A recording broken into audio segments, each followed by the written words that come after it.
Hello and welcome to Mindful Living, where we explore the art of living with the intention, balance, and inner peace.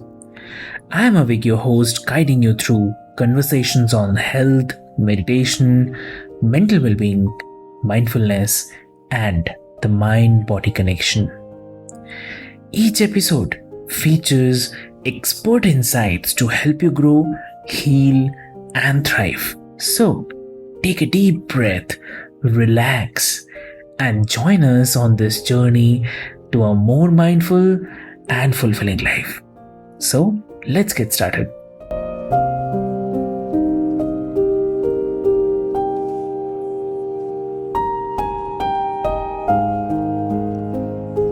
Hello and welcome, listeners, to the Mindful Living podcast with your host, Sana.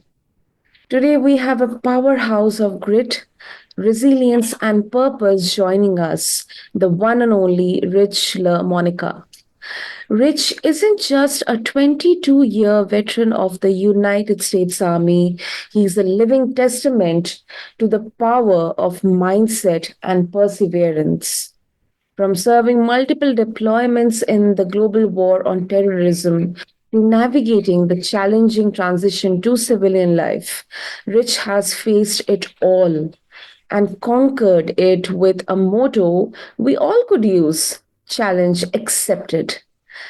Rich is the author of the award winning 13 Step Guide to Success and the fiction novel Out of the Darkness, and not to mention the host of the Misfit Nation podcast.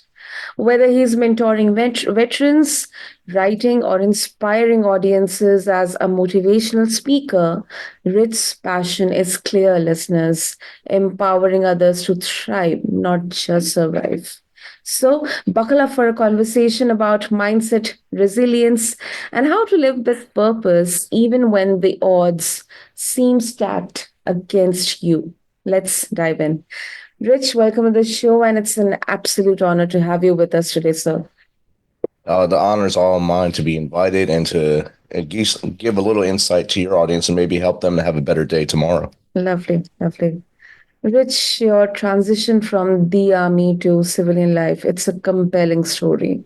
So, what were the key lessons you learned during that pivotal year of self reflection and the transition? And those 365 days really shaped to where I am today. Uh, Mm-hmm. the year prior, I thought that since all of my buddies who had retired from the military, they fell into beautiful jobs and everything was going great. I didn't take into account that a lot of those jobs are filled by younger people now and they weren't going anywhere. So there was no jobs left. So by the time I retired, that door had closed and now I was in the fight with everyone else for jobs I really didn't want. And it took a long time for me to realize what I really wanted, what my why was. So it Mm-hmm. was June of 2016 when that all ended. June of 2015 is when I retired. It was about 8 months into that journey of 365 days. Drove from Tennessee up to Washington, D.C., about 11-hour drive for a job interview with their Department of Homeland Security Emergency Management for the District of Columbia. I went in there. I felt good going in. I did the interview, and I left, and I was driving back home. And I called my buddy who was mentoring me, Jeremy, and he said, "You don't want that job anyway." I said, "What do you mean? I just drove 11 hours." He said, "You don't want that job. That's not you. Not what you're built for." He said, "I'm going to send you a link. Apply to this job." So I applied to that job, and two interviews later, 365 days to the dot later, I got my first job with the Mission Continues as a basically a mentor for veterans as they transition out of the service. And Mm-hmm. it seemed weird for me to get a job like that after I just failed. I thought I failed my transition completely, but now the lessons I learned were of value to those who were coming out now because I can teach them what not to do.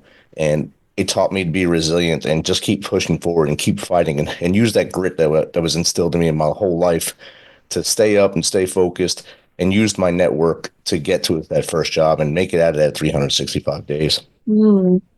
Well, that's really interesting and really, really, very empowering as well at the same time. And thank you so much for sharing it with all of us, Rich. No And problem. you have faced some incredible challenges in your career and life. So, how do you define resilience in your own words, and how can listeners build their own resilience muscle? Oh, yes, great question. Building it through life, you don't realize you're building it. I think you learn things along the way, but you don't realize what resilience is. In my mind, resilience is the ability to fall down and get back up, or to Mhm. fail, have a failure, and not let it kill you, and just keep pushing forward. Learn from it, but keep driving forward. And that's something I learned throughout my life, those 365 days. And I think the listeners can gain this if they're playing a sport. If they don't take a chance, they will never Mhm. win. They will never win at that sport. So to be resilient, if you keep taking chances, at some point you're going to hit that success button, and that success is what will separate you from those who are having that fear, that illogical fear of not doing something. Just keep pushing, be resilient, and be strong, and surround yourself with strong people. Mhm. Yeah. And your motto, challenge accepted. It is so inspiring and it energizes. So, can you share a moment when that mindset truly changed the course of your life, Rich? I think it was probably halfway through my career in the military, and up to that point, I was kind of doing safe route stuff and doing all the right things to get to the next level. And someone offered me a position, and I said, you know what? Challenge accepted. I'm going to take this position, even though it's not in my comfort area. I can probably do it because I've been successful everywhere else. I can do this job. If you have the trust in me, I can definitely do it. Challenge accepted. And I went forward, and I succeeded in that position and moved on to bigger and better things within the military. And then just recently, when I graduated with my master's from Georgetown, one of my last professors there told me, he said, that you did great here. I don't think this is for you. You probably shouldn't go forward for any more degrees. So I took that as a challenge, and I immediately applied for a doctorate program. I took that challenge, accepted it, and now I'm in my dissertation now. Mm, lovely. That is really inspiring, Rich. Some critics often say resilience is overrated. That it puts too much pressure on individuals to power through rather than seek support. So, how do you balance resilience with vulnerability? I think the balance comes in that support structure itself. You can be resilient all day, but if Mhm. it's just you doing it and you don't have that, I call it your 5 meter circle, those people that are closest to you, and then your 10 meter circle is more of the support people. If you don't have those circles around you, being resilient at the end of the day is just for you. But if you're being resilient and looking to make things better for others or be successful for you and your family, that support structure gives you that balance to get them through. And I've heard a lot of critics who are anti-resilience, or they're tired of hearing the word resilience.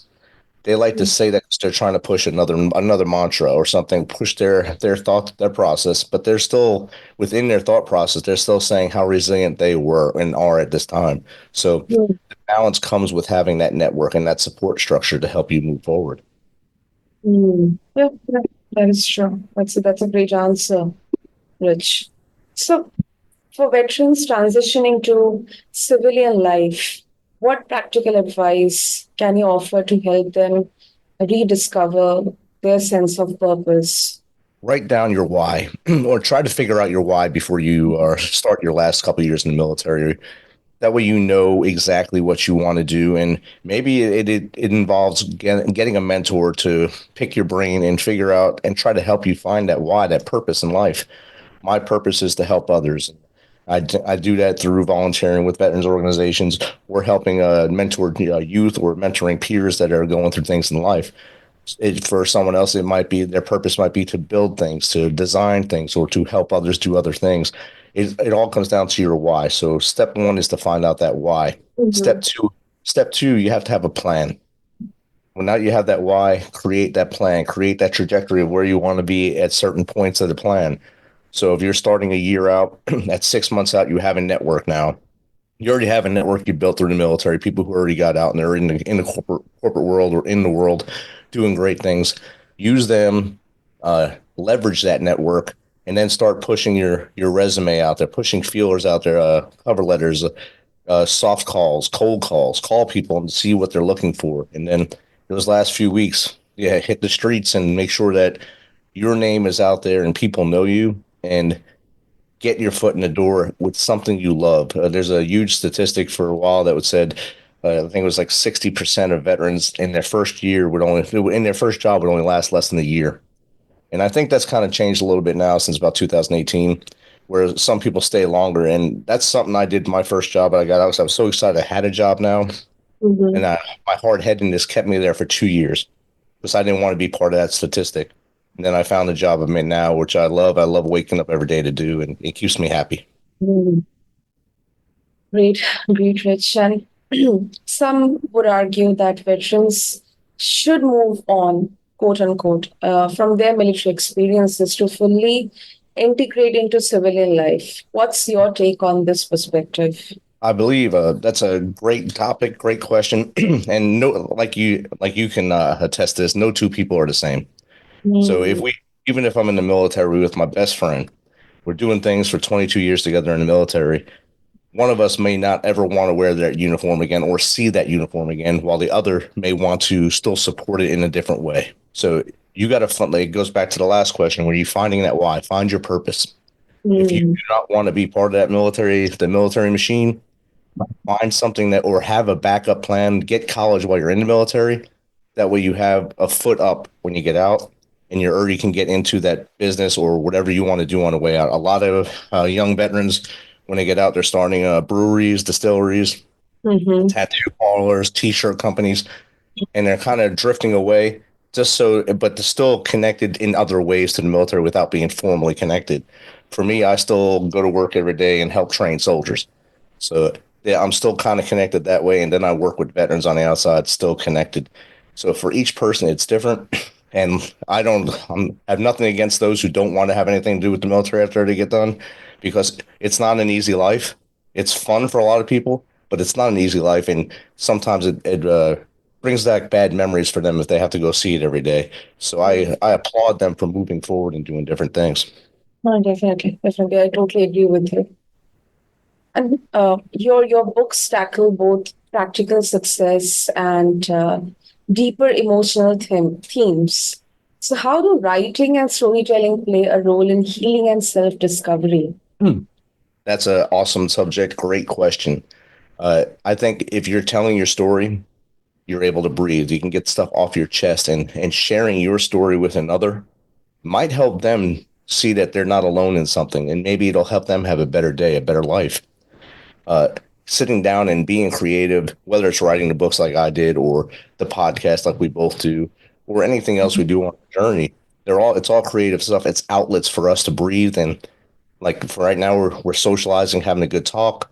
Yep. Writing the book is basically, I guess, an outlet from that as well. Because the 13 Step Guide to Success was born out of COVID. Each month, I would just write something funny on Facebook and say, "You made it to this level of Jumanji. Let's see what the next level digs." Every month, they gave a new thing to be afraid of, a new challenge for the world. So I kept writing it. At the end of the 12th month, I made 13 steps to your success. And my daughter's like, "You should write that." And she's already a published author at this point. So I wrote it and she edited it. Within 12 months, it was published. Wow. Wow. That is so once again inspiring, Rich. Thank you. Lovely, lovely.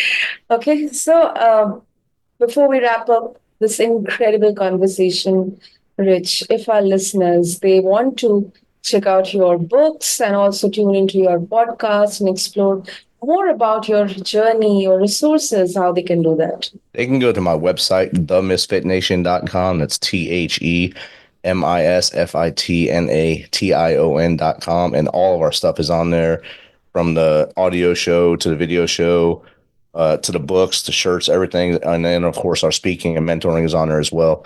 And if you reach out via the website, we usually get back to you within a day, if not sooner. Great.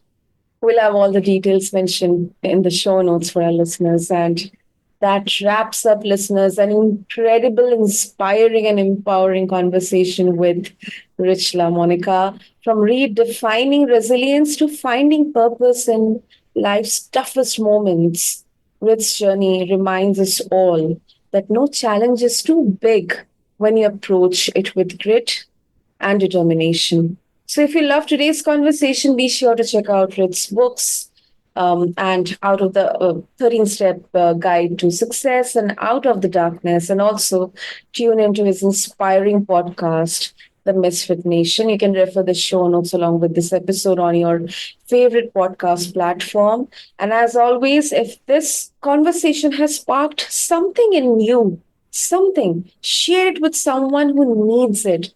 Leave us a review and hit that subscribe button as you would never miss an episode of the Mindful Living podcast. Until next time, remember, resilience is not just surviving, it is thriving, one mindful moment at a time.